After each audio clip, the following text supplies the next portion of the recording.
on, babies. Real fancy effects there, producer Ray. I almost had a stroke, but looked good. Welcome to the show. The post-Belichick era has finally begun, ladies and gentlemen. The Krafts have got it right, but still, some of you out there, I'm assuming, Bobby, can't accept what they've gotten right. What I asked for months ago, they finally got it right. That's what I want to talk about on the show. The Patriots got it right, but some of you can't accept that. The Belichick era, we're finally moving on after the interim experience that was Jerod Mayo. We've got our guys to carry us through to the next era here. But for some reason, you still want to bitch about it. I don't know why. I guess we'll find out. But that's where I want to start. This is what I wanted. Opening takes as usual. I'm going to start, Ray. Don't steal mine. You go back on suspension, you fucking son of a bitch. This is what I wanted. Mike Vrabel and Josh McDaniels. I asked for this months ago. I asked for this before it was known that Mayo's getting fired. The writing was on the wall. These are the guys you wanted. It's what everyone should want. There is some, I won't say that there's not any cracks in the pavement here. Certainly the motivation between Josh McDaniels is something we can talk about. But your franchise was at such a level of shit. You couldn't afford the risk of going out there and hiring a Ben Johnson or doing a full, the guys that wanted the Krafts to go do a full job search are the same ones saying that they don't trust their decisions. So you can't have it both ways. So I'd like to talk about that more in the show. Until then, Raymond, your opening take. You're muted. I am. What we have this weekend is a Patriots fans rooting for the Buffalo Bills. The Chiefs could do something the Patriots and the rest of the NFL hasn't been able to do, win 3 Super Bowls in a row. And like a jealous ex-boyfriend in high school, if you can't have that, then no one else can. Patriots during that 20-year run of dominance couldn't win 3 in a row, and the rest of the NFL can't either. I don't want the chance of Mahomes and company going back to the Super Bowl with the slightest chance of competing for that three-peat. That's why myself and all of New England should be rolling with the Buffalo Bills this weekend, baby. Go Bills. Go Bills. That's Jim Kelly jersey? Or is it just is it your wife's jersey? Is she a Bills fan and that's her jersey? That's just Kelly's jersey. It's Jim Kelly jersey. It's Kelly's jersey. It's not going to fit, Ray. Don't do it. All right. Good job. There we go. Go Bills. If everyone's not a Redskins fan going to this weekend through the Super Bowl, then you're an asshole. We can certainly talk about that if you'd like. Bobby, your opening take. Looks like the tide is starting to turn on old Joey Maz. I stuck with it. I stuck with my opinion. I think I'm slowly becoming more vindicated in my initial impressions of coaches. I was the first person on planet Earth to call Jerod Mayo an asshole. I'm pretty sure it's verifiably checked. You can look it up. I was also the first person on Earth to call Joey Maz an asshole, and they are, in fact, both assholes. The world is coming around to it. I should be listened more often. I should be respected more for my opinions, and the fact that I am not is a wholesale crime, and I will not take it anymore. Relax, guy named Rob. You kept your job, right? That was beautiful. I thought it came off pretty good. In a slew of layoffs, you kept your job. And also... There were demotions. Don't you listen to what I say? No, I listened. I listened to the whole thing that starts to. And also, Bill Belichick would like you to hold his beer on the first person that called Jerod Mayo an asshole. So just check yourself at the door, but it might not be documented. You might be right on that. Did the Patriots get it right? We will talk about the coaches are hired. They continue to bring on staff here, but we've got our coordinators in the building, led by one Mike Vrabel. Did they get it right? You know my opinion on that. I'd like to flesh that out a little bit more. We got fleshed your mother out last night, Raymond, and get these guys' opinions on it. 10 questions from around the NFL from a guy named Rob. Celtics, are they front-running pussies? They are. Right, they are. And is it Joe Mazzulla's fault? Is Bobby right and vindicated? Also, the trade deadline's right around the corner. We haven't talked about that yet. Bruins, are they finally doing what's right, what we've been calling for a long time? The Red Sox will never change. You can yell at them all you want. They are the same. We'll tell you why. Dr. Big Mac's Big Brain, what do you want invented when you were a youth? I never totally understand the concepts that come out of the Big Brain.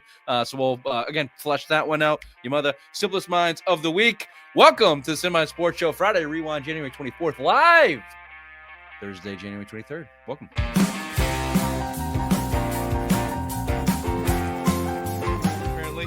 The Celtics are dumb front-running pussies. This is the same team they have been for 4 years running.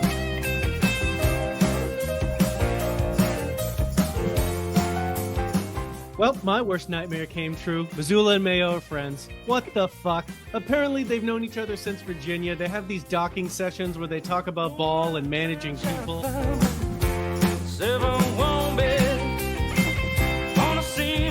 on vacation. I'm going to quay all these. I'm going to fucking watch them this week. Do you say quay? Is it not quay? It's Q. It's Q. It's QUE. You idiot.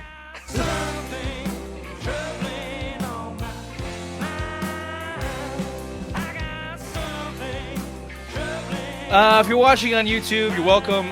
Ray looks good, kind of like a master plumber, if you would, in waiting. So congratulations to that. New room for Bobby we're always excited about. If you're listening on your favorite podcast platform, wherever you're watching, wherever you're listening, rate, subscribe, review. Tell your friends, as always, tell your mothers. Tell them about the newsletter. You can get that on SomeMindSports.com or any one of the social sites. Just click on the bio. You're going to get the latest content, all of the podcasts, all of the blogs, behind the scenes, top 5, behind the paywall, new merchandise. We've got best picks in the business. So join the newsletter. Very easy. Go to SomeMindSports.com. You can find it there. All right, let's do some Patriots talk. Did they get it right? I've said my piece on this, but I'll just lay it up to you. I know you guys talked about the Mike Vrabel hire last week. We'll rehash some of that. You got Vrabel as head coach this week. Josh McDaniels hired as the offensive coordinator. Terrell Williams just a day or so ago hired as the defensive coordinator, and they retained Jeremy Springer as your special teams coordinator. Look. Simply put, I'll just give you the resume, then you can tell me what your experience is. I'm going to sway this heavily. Simply put, the Patriots hired the most experienced head coach on the market, the most experienced offensive coordinator on the market, the two guys that were most qualified for this job. The Patriots got them both. And people are upset about it because the familiarity and they're not high on the Krafts. Someone like Bobby is not high in the Krafts. They think they're assholes because this last year was a problem and a bad choice, and Gerard Mayo was a disaster. I totally get that. If you take that part out of it and you just look at the guys, you couldn't do any better, okay? You could not do any better. Maybe Ben Johnson has a higher ceiling. Maybe. We're not sure. The guy's never done it before. You're at the bottom of the fucking league. You should have the number 1 overall pick if it wasn't for that dope Gerard Mayo blowing the last game. You're the worst team in the league. You needed these guys. These are the guys you needed. You got them. You should be happy about it. Ray, just give me a solo because I'm going to tell you who these guys are and then get your opinion on it. Mike Vrabel, for anybody who needs a little refresher. Ohio State linebacker coach is where he came up coaching. Not through Bill Belichick. Never coached with Bill Belichick. Went to Ohio State as alma mater first as a linebacker coach. Worked his way on that team, by the way. Urban Meyer didn't want to hire him. He had a bad interview process. He had to work his way onto the coach, and I think coach for free. Then he went to the Texans under Billy O'Brien, was a linebacker coach there. Then he got his head coaching job at the Titans, in which he stayed 6 years, 3 of which made the playoffs, went 2-3 in the playoffs. 1 year was an AFC championship, got a division title, was a number 1 seed with Ryan frickin' Tannehill, and also had Marcus Mariota in and out of his lineups when he was with the Titans. That's your head coach of the year to 2021. Josh McDaniels, 6-time Super Bowl champion, 3rd stint with the Patriots, started in 2001 with this New England Patriots team as a personnel assistant, worked his way up, obviously, to offensive coordinator and quarterback coach under Tom Brady through those different stints, has failed multiple times as head coach. One time didn't even get to the city in Indianapolis, and now he's back for a 3rd stint. Pretty fucking good. These guys are pretty fucking good at their jobs. I'm going to start with you, Bobby, who probably hates the Krafts. Ray feels like he goes with the tides, depending on what the internet tells him to think from day to day. But you have been steadfast on calling these guys assholes since Gerard Mayo. So it's almost known knowledge now that McDaniels was basically a Kraft hire. But we think Vrabel would be okay with it, right? What's your thought on that? And are they still assholes for this move? So to answer your question, did they get it right? They got it right enough. I certainly think that they got it right with Vrabel. To me, everything you say about McDaniels is true, but to present another point to it, he was not going to get a job outside of the New England Patriots job this year. He wasn't going to even be interviewed.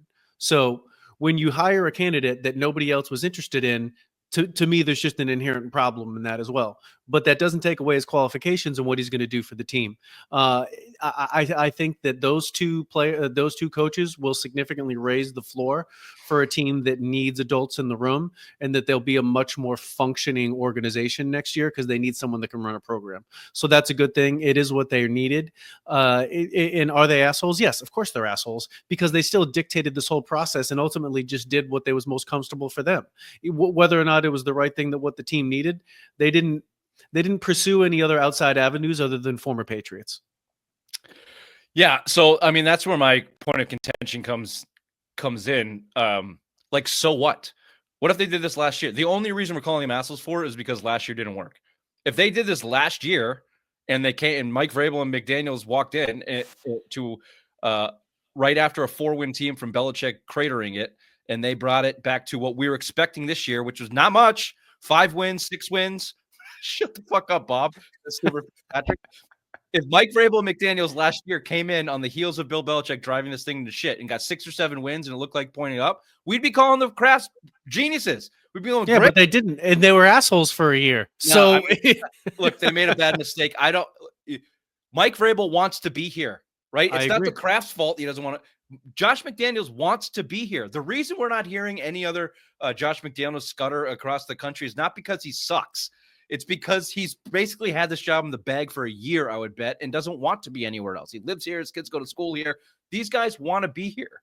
So in any other time in Patriots era, we'd be stroking ourselves over the fact that the Krafts are such good owners that the best candidates on the market want to come here. But because of 1 year of bad decision-making and anointing Gerard Mayo, who was a douchebag as a coach, as a guy maybe not, but he sucked as a coach. Now it's like, well, these guys don't know what the fuck they're doing. We can't trust them. It's the right thing. Best guys in the market. Totally great. I think it's going to work, but fucking Krafts. They didn't do it right. They should have talked to everybody possible and then did what they wanted to do. The logic doesn't line up for that. And I hear it everywhere. And I get it. I just don't agree with it. Patriots fans are like an angry ex-wife. Pretty much, they're going through the checklist. You got the right coordinators, but still, Krafts cheap. Like, you have to wait for free agency. Then when that's over with, the draft's coming up. They're gonna be like, well, they can't fucking draft right, and they don't like to spend money. So then you have to check that box off. So the Krafts are just gonna slowly, as time goes on, is just check those boxes until training camp starts. That's my opinion. You bring up another good point there, Raymond, with the possibility of another coordinator being paid by another team. There's too many things that do just generally irritate us about Kraft business that it just seems like it's just such a perfect thing for them, which just makes it unpalatable, even though it does make sense. Yeah, those things have come to light. The Krafts being cheap and not spending the money. But again, they didn't have to because they were so good for so long, right? So I don't know. I just results are results, right? And they don't have them now. So unless they adapt and they shift their strategy, then yeah, we can continue to bag on them. I said I'm going to give them 1 more year. Pretty good start for me hiring these guys as turning the ship around. The way I view the McDaniels hire, he's a great guy to have them come in now and reset the floor and reset the bar to get this team to functioning. If he isn't able after like 2 or 3 years to get Drake Maye to the level we think that he should be, then he should be moved on for the high ceiling candidate. They shouldn't just treat him like you're here and you can stay as long as you want. I don't disagree with that. And what I'm hearing nobody talk about is what I'm hearing everybody talk about is they're worried about Josh McDaniels coming in, putting a new system in and screwing with Drake Maye and making it too hard for him, which number one, and we have some stuff we can go through with. I don't think Maye's dumb. I think he's fine. With Josh McDaniels and his plan here. I don't think that's going to happen. I think Drake can handle it. What I'm not hearing is a quarterback in the NFL needs like 2 or 3 years, and then he calls the shots, right? And then it's his offense. So you're right, Bobby. In 2 or 3 years, Drake Maye and Josh McDaniels develop. Drake Maye develops to this point. He understands an offense. If they believe that Josh McDaniels is not the guy to get them over the top, then they're going to go, okay, who's the guy that Drake can work with to get us over the top? Not the other way around. It's the quarterback that'll drive it. Which is start. Oh, go ahead. Go ahead. Oh, I was going to say they're going to collaborate once he knows like Josh McDaniels can take his hands off the steering wheel and be like, all right, he can drive the truck himself kind of thing. Like pretty much year one, he's going to get that whole new Patriots plan back into full effect for Drake Maye. He's going to learn it. He's going to do everything that Josh McDaniels says. But as slowly time goes on, by year three, like you guys are saying, like the training wheels are off and they're going to collab and they're going to know what works for best for both parties. Yeah, one of the biggest check marks for Josh McDaniels is developing quarterbacks. Although the internet sloths will combat you on that too, because if you're not Tom Brady around here, you're some bum ass quarterback that doesn't belong anywhere. But he did well with Matt Castle. He did well with Cam Newton for that 1 year. He did well with Mac Jones his rookie year. He did well with Jacoby Brissett. He did well with fucking Jimmy Garoppolo. Hoyer was around. Yeah. Yeah, it's not like McDaniels has no blemishes. Obviously, the head coaching stints. Denver was worse than the Raiders. I don't think anybody has succeeded with the Raiders organization since the old man died. So I think he kind of got screwed in Las Vegas. So I don't hold that too much against him. But it is a blemish, right? He went to St. Louis for a year, and that offense wasn't great. He was not the offensive coordinator, but he had a hand in it. But his success at New England is unparalleled. It's unmatched. Yes, he had Tom Brady for a lot of it. But the last time he was here, he had the 6th highest points in the league with Mac freaking Jones as a rookie. He did. And that's inflated a little bit. However, since he left, what has the offense looked like in New England? Shit. Absolute dog shit. The math they did on that, just to knock down this debate that the Mac Jones year with Josh McDaniels wasn't as good as what people think. There were 3 games in which they inflated the numbers against the Jets, the Jags, and another team. I forget. Wasn't it the Browns game they played really well in? 45 points, 50-something points. If you take those games out, Mac Jones' rookie year with Josh McDaniels, they averaged 21. What have they averaged since then? 17, 16? So shut the fuck up. And we know Mac Jones is a loser backup quarterback, and he was a rookie at the time.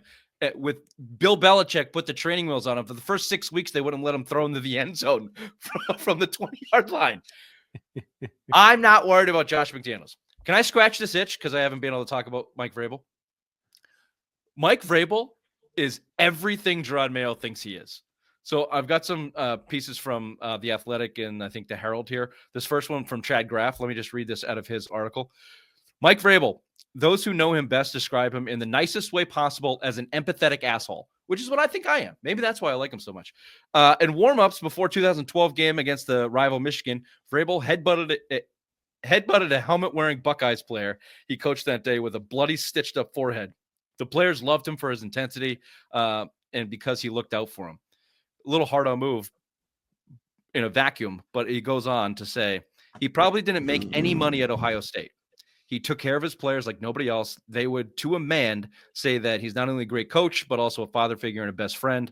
Some people would say there's an arrogance to him, but there's humility that you might not see because of the way he comes off, his confidence level and his ability to speak. He understands that you get what you deserve and you get what you earn, no matter whether you've played for him for 2 years or 14 years. That's the exact guy Gerard Mayo wants to be and thinks he is. He just doesn't have the skills to actually pull it off, right? So Mike Vrabel is going to coach him hard. He's going to beat the shit out of him, but and he's going to make them better football players.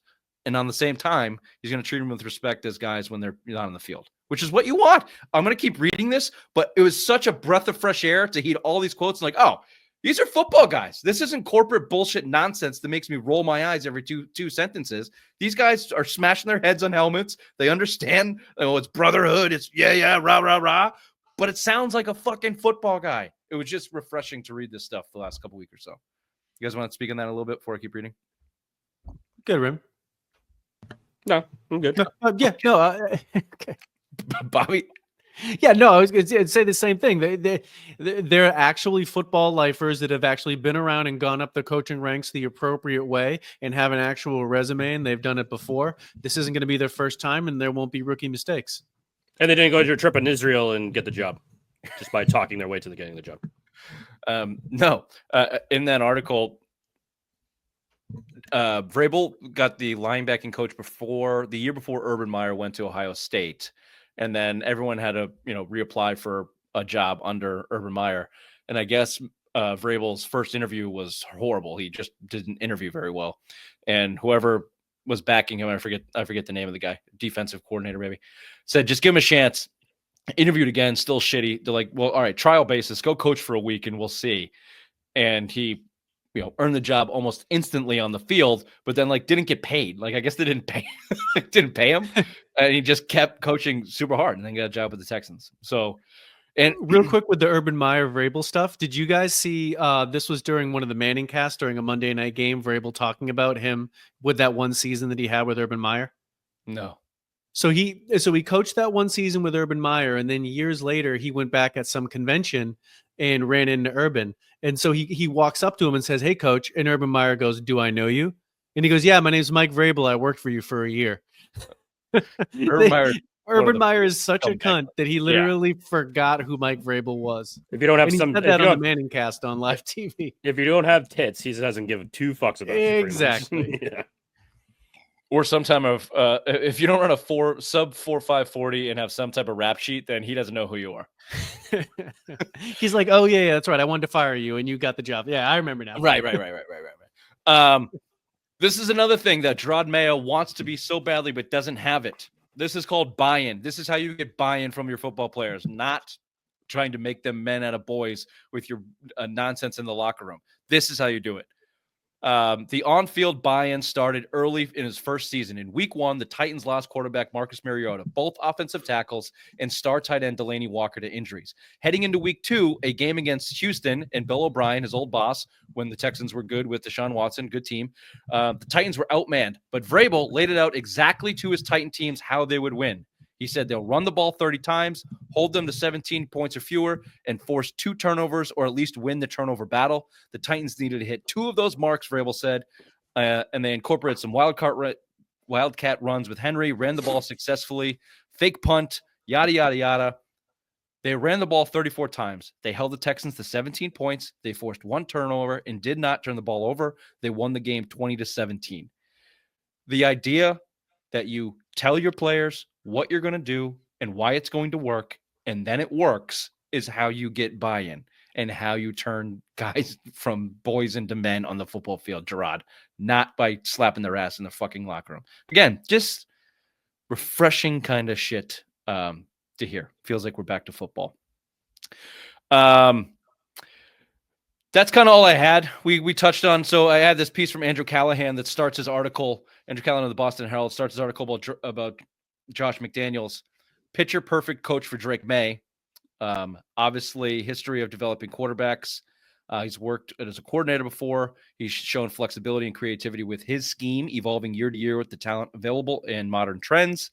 He is not a flight risk, someone who could leave for a head coaching job in 2 or 3 years and interrupt whatever progress Maye and the offense make while the franchise comes back to relevancy. For the Patriots, Josh McDaniels was as close to perfect as perfect gets. And I agree with him. It may not be the sexiest. It may not be the highest ceiling, but it's exactly what they needed. And, Vrabel and McDaniels, the confidence is sky high that you're going to get back to better than normal, right? You're going to bring your bar and your floor very high. And hopefully if Drake Maye is the talent that everybody thinks he is, and the Krafts turn the corner and spend some money, and they actually bring talent in on the roster, then you're really cooking with gas, and you should be a playoff team next year. I mean, really. Patrick, is Rich going for a Frazier look, or did he leave the chess club? Some of us work for a living, you fucking loser. Anybody else want to chime in on the Josh McDaniels hire before we move on to Scott Zolak's opinion? All right, what does Zoe have to say? He's not going to force him. I know this for a fact. He will not force him to run the Brady offense. That was Tom's offense. They took that thing to another level. Josh is smart. He understands the league. Christ, I remember last year during the interview process, he talks to all these guys getting interviewed. Like, offensive coordinators and play callers in the league talk as much as head coaches talk within the league. Like, that's how you study tape. If Josh feels that Drake is better off, terminology-wise, running a West Coast style offense. Josh will morph to that. That's how good he is. He's going to be able to advance things with Drake. Once Drake gets certain concepts down, it's like, what are you going to do next? What are we going to anticipate? What are we seeing as a defense? I just wonder last year, and I know AVP did a good job with Drake getting him week to week. How much did he sit down? How much did he talk coverage? How much did he talk about what do you anticipate in second quarter, third quarter? If we do this, they're going to do this. And it's just that multitude of everything Josh has been through. And I know he had some rough spots. I know he wasn't great in St. Louis. It didn't work out with the Raiders. Denver was great at the beginning. Then it hit a flat tire. He's a play caller. He's not a head coach. He's a really, really freaking good offensive coordinator. He's the most qualified guy that was out there, and they got it. Thank you, Zoe. I feel vindicated. Also, self-conscious. Fuck you, Patrick. I put my hat on. I do have a question. I can answer my own question, but I will leave it up to you. How does the gel work? Did Vrabel know? So let's flesh this out just for 2 minutes. Was McDaniels a foregone conclusion when they were quote unquote interviewing Vrabel, or how did that conversation go? Was it, hey Mike, who's your idea for offensive coordinator? We've got Josh in the bag. We think he's a real good fit. We've been talking to him since October because we knew the guys we hired were about to fuck up our rookie quarterback. So we think he's great. We'd love for him to be part of this. If you're on board with that, we'll hire you on the spot. And did he have an opinion? Did he have options? Was he able to say no to that? Or was it, where do you think they land? Somewhere in the middle? What's the process on that? All right, I'll read this one too. Love that hairline is running faster than the Eagles from January 20th. Super fan Patrick. It was a good one. That was a very good one. No, that was excellent. Yeah. To be fair, though, it's been on the same level for like a decade. That 10 years ago. The Eagles have been here for that long too. Exactly. Finally, we got someone doing something about it. My hairline was like the border under Obama. Exactly. Maybe it'll come back. Maybe now it'll come back. Thanks, Trump. Maybe the recession will start going the other way. I doubt You're it. welcome. You're welcome. Yeah, exactly. Bobby? Yeah, so listen, I think that Vrabel wanted this job that much that he probably was able to go ahead and be okay with that scenario. If you look at what's happened with Elliott Wolf, he's also here. It would appear that the Krafts kind of said that this is what we're looking to do. Do you want to fit into it? And that Vrabel is something that he wanted. Obviously, he had control over the defensive staff and all of the offensive assistants, but kind of two pieces that we were talking about possibly being out are still here. So, Raymond? No, I like all the moves. I mean, you have McDaniels coming back. He's going to help Drake Maye tremendously. Not what I asked. You were not paying attention. You were laughing at me and worrying about me being mad at you for stupid political choices. McDaniels, I have a question. The question for me is if it wasn't Vrabel's guy and it was a forced marriage, can McDaniels handle it? I think is the question that should be asked. Oh, that was the question. Shut up, Ray. And the answer is yes. Of course he fucking can. He dealt with Belichick for 20 years. He understands his role. He understands what is being familiar asked. with Vrabel. They know each other. They know each other. He's not pining for a head coaching job anymore. He understands what his role is. He's not going anywhere. Again, another reason why I think it fits. And Vrabel, by all accounts, is a empathetic asshole, which means he's difficult to deal with at times, and you need to have the right type of personality to do that. I don't think some fucking grad student quarterback coach from LA would have fit that as well as Josh McDaniels can do it. And I'm talking about whatever 28-year-old you wanted to come here from another offense who's never done it before and help the Patriots, which is what everybody else thinks would be better. Some guy I can't pronounce from Minnesota or LA, whatever quarterback coach and offensive staff member under McVay, or the hottest guy out there is the other option from Josh McDaniels, and I'm a no on that. I think they got their guy. All right, we've beat that to death. You mentioned it there just a second ago. Elliott Wolf is still employed. We will give the Krafts until after the draft to rectify that. Then that guy's got to go. If it doesn't happen then we can beat him on that. I'm not going to do it yet. Until then, headlines with the obvious one.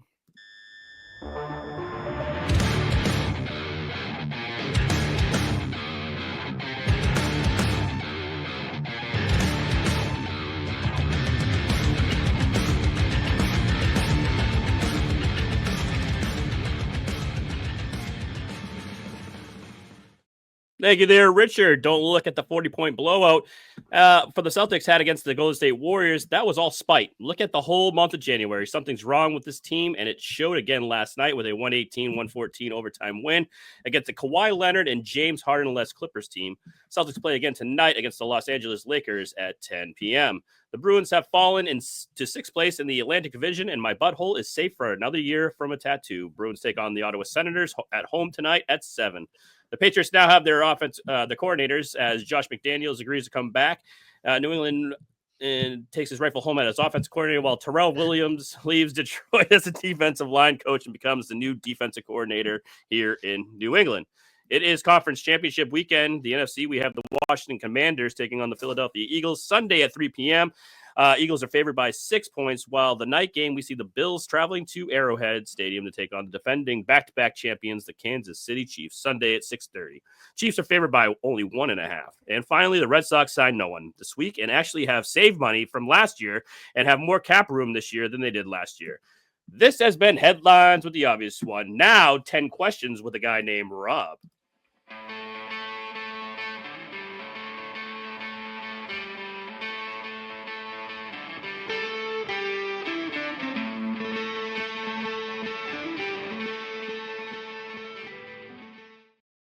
We got beautiful scenery. I wish I was there right now. Let me interrupt you for 1 second because we did not talk about the defense coordinator, and this is how little I think we need to talk about it. Terrell Williams was hired defensive line coach for the Detroit Lions, worked with Mike Vrabel all 6 years under the Titans, went from D-line coach to assistant head coach for the Titans. Here's the biggest takeaway I have from that. They're on the same page.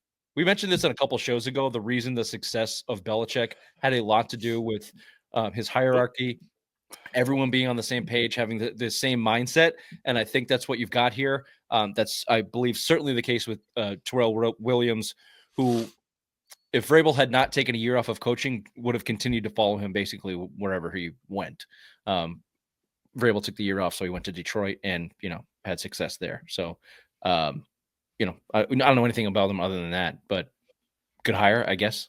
We'll see. Bobby, what'd you say in our group chat? What'd you say he looks like? A fat retard, I think. I think it's what it was, right?